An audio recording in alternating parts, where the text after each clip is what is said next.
been success. I think that, look, they've had at least 2,000 years of convincing people of that. I mean, someone was asking me just the other day in my class I was teaching, and it was a physics class, but someone was saying, why are hospitals, so many hospitals, religious? You know, if there's this anti-science thing, stuff like that. And I think we eventually got into discussion, but you got to remember, for until the last few hundred years, that was the only game in town. If you want to be educated, if you want to go to a university like Oxford or wherever, there were religious institutions. There was the crown and religion, and it was the only source of knowledge, education, and money. And I think, given that they had the bully pulpit for 2,000 years, it's not too surprising that they've been very successful at convincing people that religion provides a moral framework.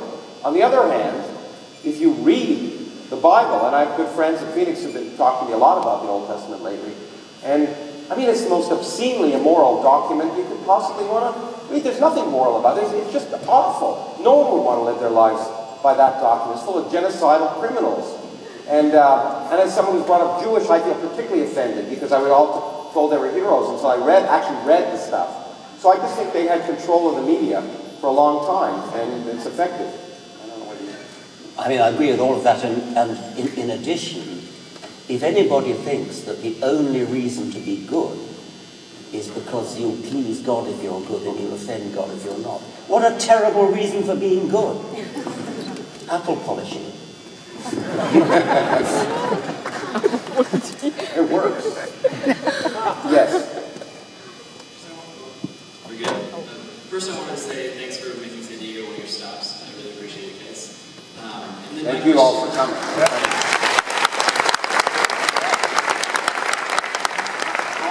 We were overwhelmed. We walked in about halfway through the movie, and we didn't know how many people would be here. And we heard there were crowds outside. So just we're very honored and humbled that you're all here. We're very glad you're here too. Thank you.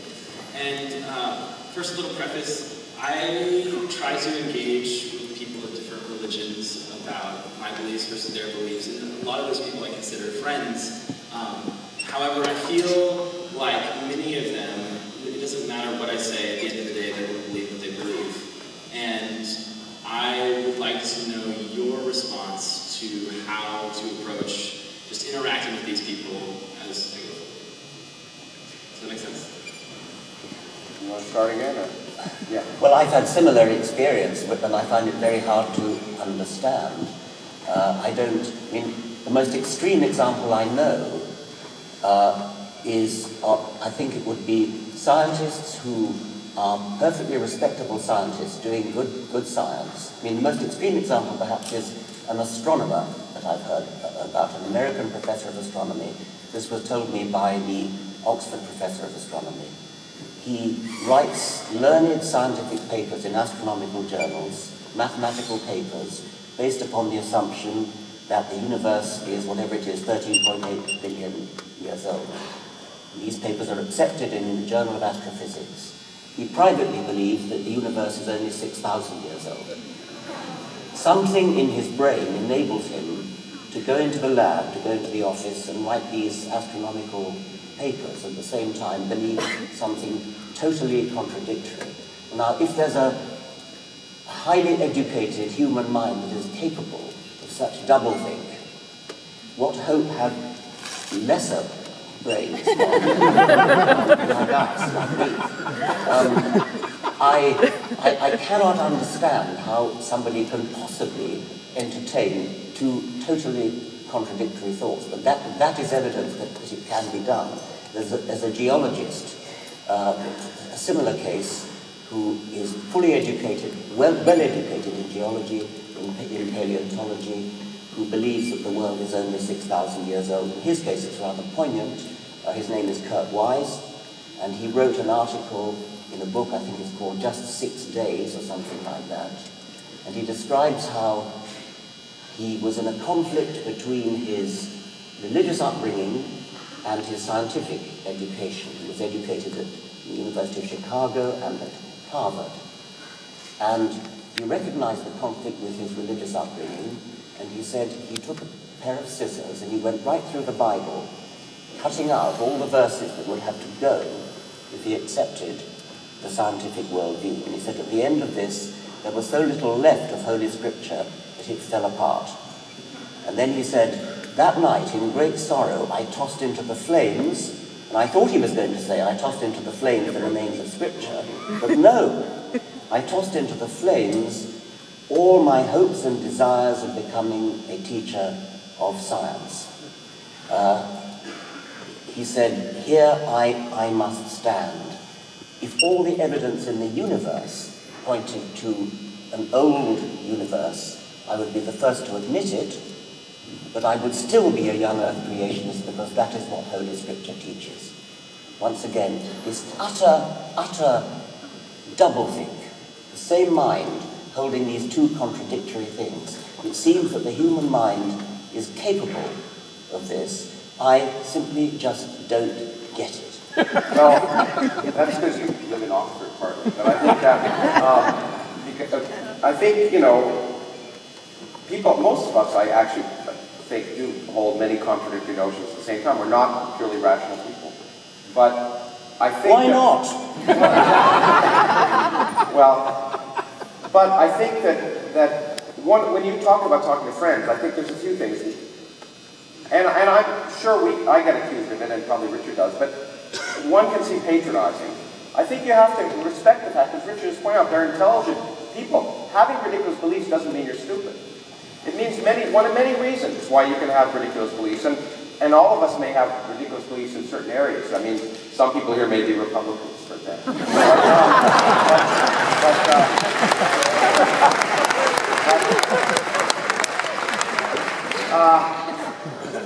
Having said that, so I think you have to, if you're really going to have a discussion, you have to have some level of respect and demonstrate that, and then have a discussion of questioning each other and illuminating. I mean, I don't think the point should be to convince someone. The point should be to question and raise the level of discussion. And I don't think I said in the movie, but I've often said it to teachers. The biggest mistake you make if you're a teacher is to go into your classroom assuming your students are interested in what you have to say. Because what you really have to do is go out and seduce them. You have to go to where they are. So if you really want to have a discussion, and then you have to ask, why is this person, you have to put yourself in the framework of the person you're talking to. Why are they believing what they believe? How might I tailor my arguments to at least, if not convince them, open their mind to thinking about it? And presumably they'll do the same to you. So I think those are important things that we should all practice, and I'm sure I don't practice them enough either, but I think they're a more effective way of having communication. You look like you wanted to add something. Oh, okay. I don't know how much longer we're supposed to go, but we'll keep going for a while. Yes. What, 15 more minutes? Okay, thank you. Thank you for coming. Stephen Hawking recently came out and said he wasn't sure about the black hole theory and whether they existed, and that brought out all the right-wing loonies and their comments about science. And I had to write this down only because I couldn't believe it myself, but a representative from Texas, Lamar Smith, oh yeah, who's the chairman of the House Science Committee, and I'm quoting this, "Going forward, members of the House Science Committee will do our best to avoid listening to scientists." This is the chairman of the House Science Committee. So this guy gets elected in a congressional district in Texas and makes a decision for the rest of us Americans on what gets funded and what doesn't. And I was just wondering, I'm sure you have lots of comments on that, but as a member of the National Science Committee and lots of scientists here who know we live and die by grants and endowments, I mean, is there anything that the scientific community can do to push back against? Well, the scientific community does a lot. First of all, I bet Luke is going to jump in. The other guy on that, and early in the movie, at the very beginning, when Ian McEwan is talking, there's a, I don't know if you came in early enough to see it, but there's another guy speaking about how evolution and the Big Bang are lies created in the pit of hell. He's also on the House Science Committee. He was the chairman.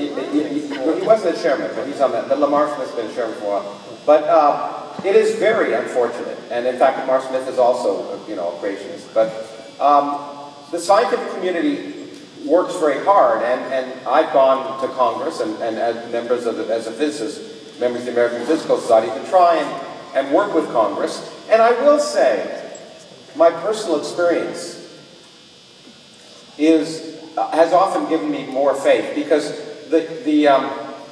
when you go to Congress, you're often talking to the young people who are working for Congress people, and they're really hardworking people, and they're willing to listen.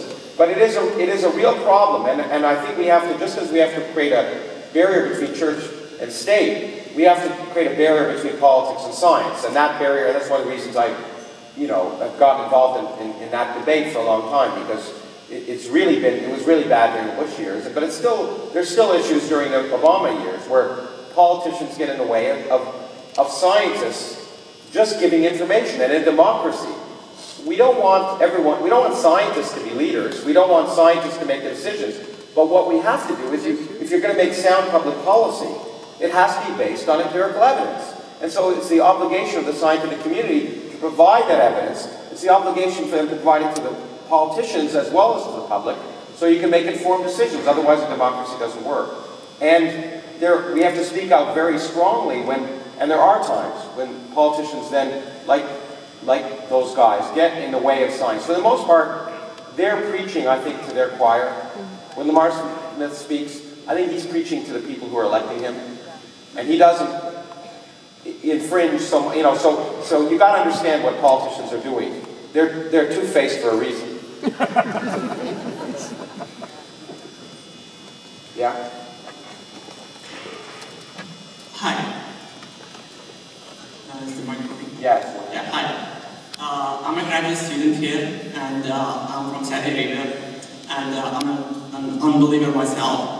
And I want to say that there is a community in Saudi Arabia of unbelievers, and I'm sure that you recently learned about the recent laws criminalizing the application of atheism in Saudi Arabia. So I want to know your opinion about that, and if you have a message to deliver to the atheist community in Saudi Arabia, as well as what would you say to those who are advocating atheism and disbelief in Saudi Arabia?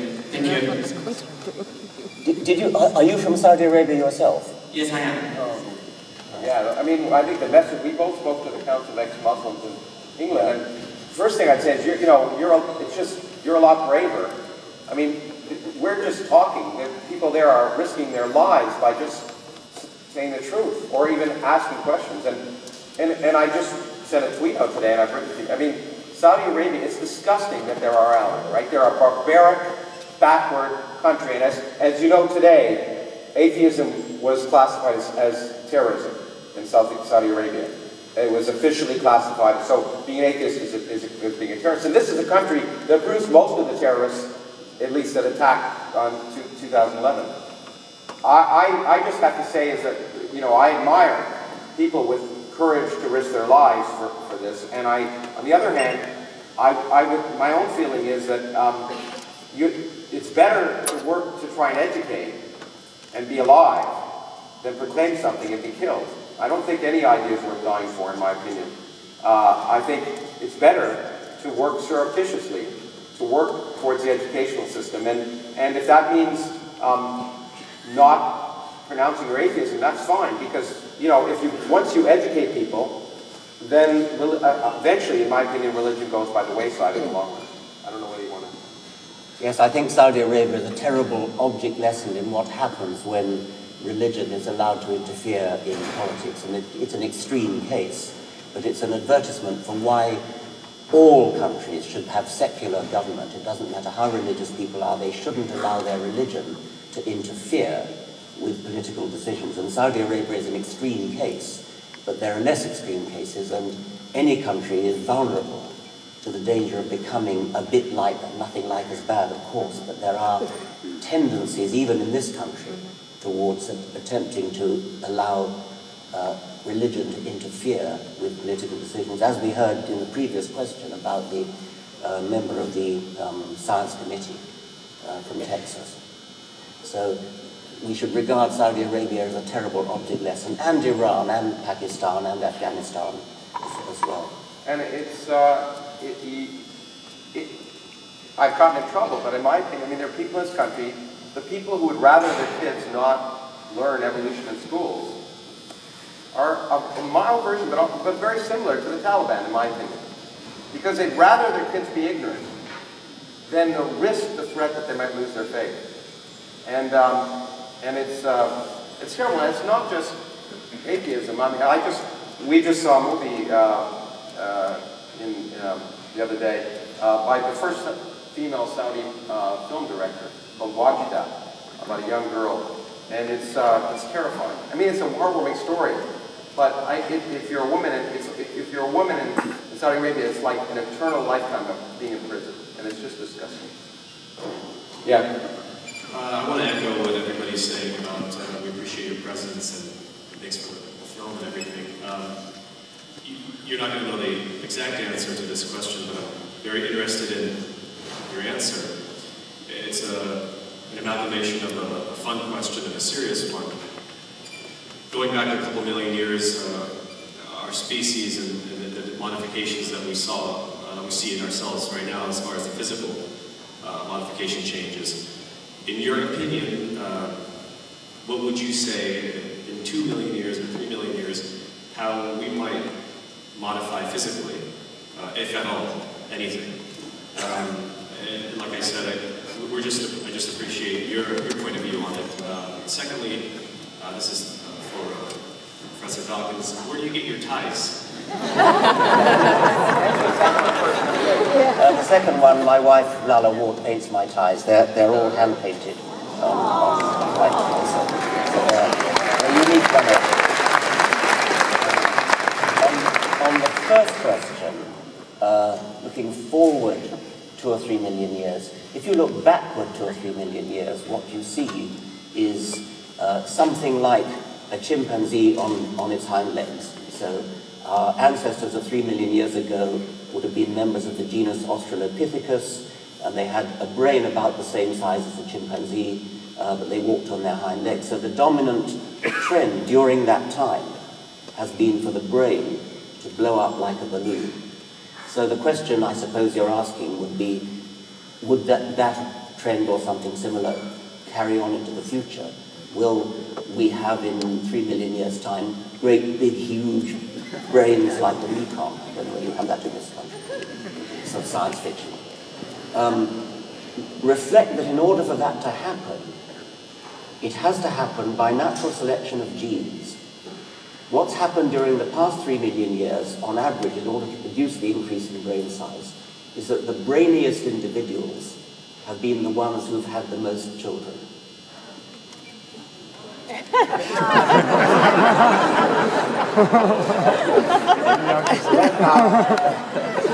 me get my take on that.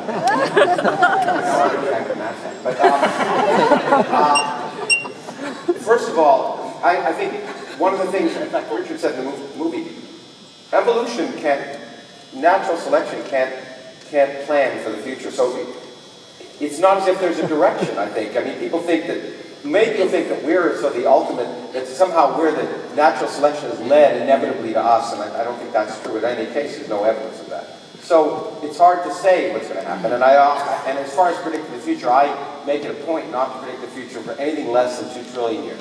Okay, which I'm reasonably comfortable. But having said that, when it comes to brains, I think what's obvious, one obvious direction that's happening is machine intelligence. And if you were to ask me to speculate, I see it is highly likely, I would think, and whether it happens this century or not, that machines will become self-aware and self-programmable. And it will be hard for biological systems to compete with that. So will the dominant intellectual species on the planet, if one such a species exists, in the future be humans? If they're humans, they will have to have, in some way, amalgamated, in my opinion, with machines. And that's not necessarily a bad thing. So if you ask what the dominant evolution intelligence would be, I wouldn't be surprised in the long run if it resided in some merger of biology and machines. But we'll see. I look forward to a time in the future when a hall like this is filled with robotic silicon machines, speculating, looking back to some dawn age when just possibly there were soft, squishy, wet, organic things that might have given rise to us. Machines would say, there's no way. God created all machines.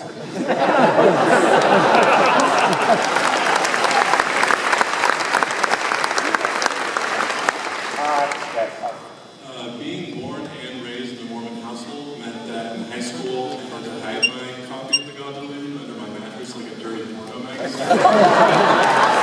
my question is, has either one of you in the past, or does either one of you in the future plan on having like an official debate with the Mormon prophet, or like an official member of the Mormon hierarchy? You know, it would be great. I tried during the last election, which seemed a good opportunity to raise the Mormon issue. And when I was in Australia, a large group of ex-Mormons came to me, and I learned a lot. I learned particularly, Mormonism is silly, but that's all other religions. It's just, but what's different, what's manifestly different about it, is it's verifiably wrong. The others are just nonsense, but this is verifiable. The best example I know of is the book of, is it Job or Abraham, which I wrote about, so that it was translated to be the book of Abraham, but of course, unfortunately, they didn't get rid of it. Not like the gold tablets that went to heaven. In fact, eventually the documents were discovered. The original were discovered in a museum, and of course now we have the Rosetta Stone, so it could actually be translated, and it was burial rites. So we know that these fundamental texts are just manifestly wrong, but no one seems to care. And I wrote about this during the election. I couldn't get a single mainstream paper, not one, to publish it. Okay, no one wanted to raise that question because they didn't want to be claimed as being anti-Mormon. And so it's a hard thing to have happen. Who could not want to be anti-Mormon? Yeah. You talked a little bit about electron microscopy and about how you can really peer into an individual cell, peer into an individual atom, be able to see individual atoms, and how that's kind of an aha moment for a lot of people in science. How do you think we could bring these aha moments in science where you really realize that these fundamental concepts that you talk about are really tangible in reality? How can we bring that to possibly as many people as we can? Well, I think both of us try and do it in our science lectures and our books, but you don't have to. To me, it's the really simple things are aha moments. You don't necessarily have to talk about the amazing stuff at the edge of science. Understanding, why the sky is blue or why mirages work. The kind of things that everyone, and all of us can do it. That's the other thing. People say, what can we do? But everyone who's interested in science has these things, and you all have a pulpit at some level. And whether you go to church or your kids at school or whatever. And so I say we all have to be evangelists for science because there's so many evangelists against science. That means going out and doing exactly what you just said. And you don't have to be an expert at the forefront of science to be able to pick amazingly beautiful, wonderful things, whether it's from physics or beautiful aspects of, every time I hear Richard or someone else talking about some evolutionary discovery from birds, I find it fascinating. So we all have the tools to make those aha moments, and I think the simpler ones we use, the more effective they are. I don't know what you want. Yeah. Well, unfortunately, that's all the time we have. So, but I guess it's on the table over here. Well, thank you very, very much.